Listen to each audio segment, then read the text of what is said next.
আমাদের স্বাস্থ্যের জন্য দই খুব উপকারী একটি খাবার, আর সেই দই ঘরে তৈরি করার জন্য অনেক সনাতন পদ্ধতিও আছে। কিন্তু আমি খুব সহজে ঘরে তৈরি করার জন্য এই অটোমেটিক দই মেকার মেশিনটা কিনে নিয়েছি দারাজ থেকে।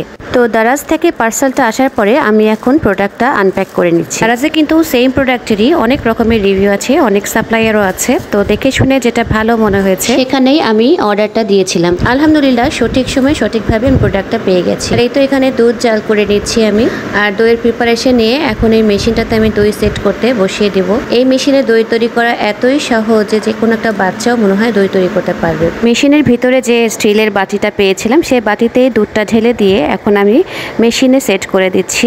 এখন সুইচটা অন করে দিব। প্রোডাক্টের স্পেসিফিকেশনে বলা হয়েছিল যে এটা 3 ঘন্টার মধ্যে দইটা হয়ে যায়। তো আমি আজকে সারা রাতের জন্য মোটামুটি রেখে দিচ্ছি। কিছুক্ষণ পরে ইন্ডিকেটর লাইটটাও জ্বলে উঠলো। বাস এখন আমরা রাতের বেলা এগুলো সব রেডি করে শুয়ে পড়ছি। আর এই তো সকাল হয়ে গেছে। আমি আমার দইয়ের বাটিটা ফ্রিজে রেখে দিয়েছিলাম দই মেকার থেকে বের করে। আর দেখুন কি সুন্দর চমৎকার দই হয়ে গেছে। আসলে আমার মনে হচ্ছে দই আরো আগেই হয়ে গিয়েছিল। মাত্র 450 টাকা দামের এই মেশিন দিয়ে যে এত চমৎকার দই হয়েছে এটা দেখে আমি আসলে ইমপ্রেসড। সো এটা আমার কাছে ভালোই লেগেছে। আপনাদের কাছে কেমন লাগলো জানাবেন। আজকের মতো শেষ করছি এখানেই। আল্লাহ হাফেজ।